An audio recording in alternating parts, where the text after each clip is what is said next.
അസ്സലാമലൈക്കും. എല്ലാവർക്കും കിസ്വാ കിച്ചണിലേക്ക് സ്വാഗതം. ഞാൻ ഇന്ന് ഉണ്ടാക്കാൻ പോകുന്നത് എന്താണെന്ന് വെച്ചാൽ നമ്മുടെ കല്യാണ വീട്ടിലെല്ലാം കണ്ണൂരെല്ലാം ഉണ്ടാകുന്ന അലീസില്ലേ, അതുണ്ട്. ആകെ 4 ഇൻഗ്രീഡിയൻസ് 5 ഇൻഗ്രീഡിയൻസ് നെയ്യ് അടക്കം ഇതുണ്ടെങ്കിൽ ഇത് ആവും. ആദ്യം കുക്കറിൽ നിറയെ വെള്ളം, ഒരു 4 അല്ലി വെളുത്തുള്ളി ഇട്ടിട്ട് വെക്കാൻ. നല്ലോണം തിളക്കണം ഇത്. അപ്പോൾ 4 അല്ലി വെളുത്തുള്ളി എന്തിനാണ് ഇടുന്നതെന്ന് വെച്ചാൽ വെളുത്തുള്ളി ഇട്ടാൽ ഗോതമ്പും വേഗം പോവും. ഇത് ഗോതമ്പ് 4 മണിക്കൂർ വെള്ളത്തിലിട്ട് പുതിർത്തി വെച്ച ഗോതമ്പാണ്. അത് തലേന്ന് രാത്രി പുതിർത്തിയാലും മതി. അതിന് 100 ഗ്രാം ചിക്കൻ, 1/4 കിലോ ഗോതമ്പിന് 100 ഗ്രാം ചിക്കൻ, അങ്ങനെയാണ് കണക്ക്. ഇത് 100 ഗ്രാം ചിക്കനാണ്. അതിൻ്റെ എല്ല്, പിന്നെ കഴുത്ത്, എല്ല്, കൂട്ടിൻ്റെ എല്ലാം കഷ്ണമില്ലേ, അതാണ് സാധാരണ ഉപയോഗിക്കൽ. ഇനി ഈ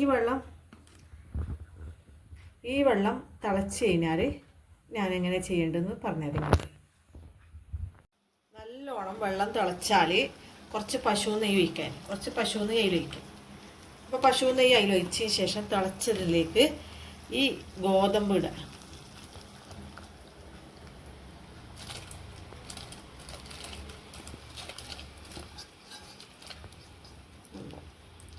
രാവിലെ വെക്കാൻ തലേന്ന് രാത്രി പുതിർത്തി വെച്ചാൽ മതി.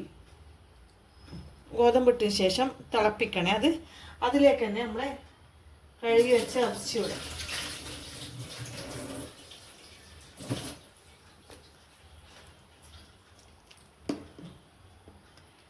ഇത് നല്ലോണം തിളക്കണം. അതിൻ്റെ കുക്കർ ചെറുതായതുകൊണ്ടാണ്. കുക്കർ വലുതാണെങ്കിൽ നിങ്ങൾക്ക് ഇത് തിളക്കാൻ മുന്നിൽ തന്നെ പിന്നെ മൂടിയിട്ടിട്ട് വിസിലിടാം. ഇതെൻ്റെ തിളക്കാൻ ഞാൻ വെച്ചതെന്ന് വെച്ചാൽ കുക്കർ എൻ്റെ ചെറുതാണ്, തിളച്ച് മറിയും ഇത്.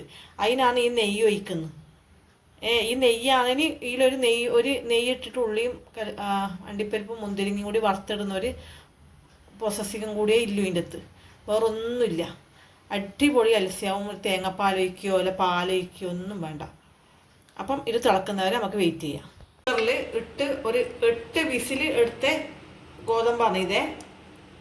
ഇറച്ചിയിൽ നല്ലോണം വെന്ത് ഉടഞ്ഞ് ഇനിയിപ്പോൾ എന്താ ചെയ്യേണ്ടത് വെച്ചാൽ ചൂടോടെ തന്നെ ഇത് ഹാൻഡ് മിക്സറോട് ഒന്ന് അടിക്കുക.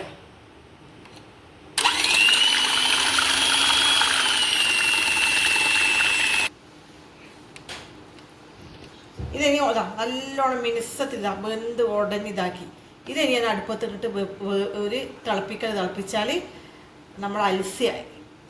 ഇറച്ചിയെല്ലാം കണ്ട ഇങ്ങനെ ഇതാക്കിയിട്ട്.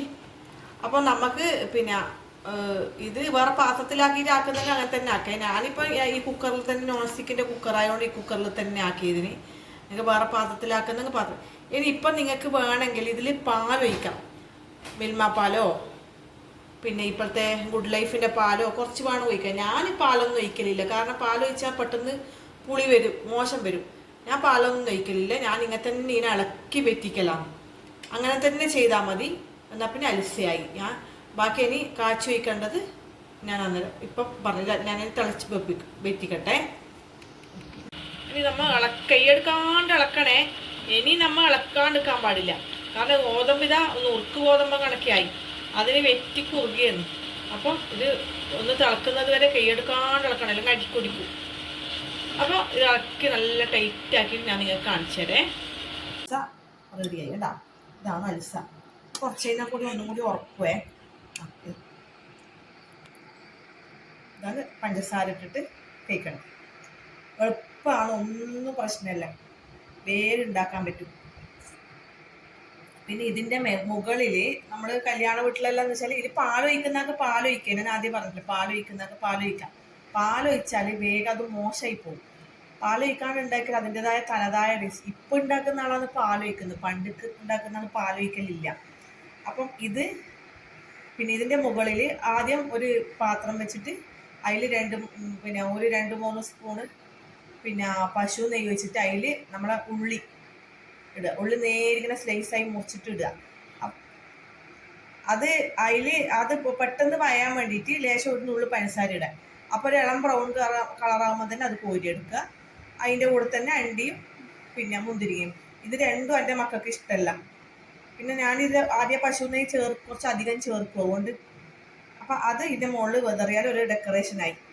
അപ്പം അടിപൊളി അൽസയാണ്. എല്ലാവരും ഉണ്ടാക്കിയിട്ട് നോക്കിയിട്ട് ഫീഡ്ബാക്ക് അറിയിക്കാം. ഇതിൻ്റെ ടിപ്പ് എന്ന് പറഞ്ഞാൽ എത്ര പെട്ടെന്ന് വേകാൻ ഒരു 4 അല്ലി വെളുത്തുള്ളി ചേർക്കാം.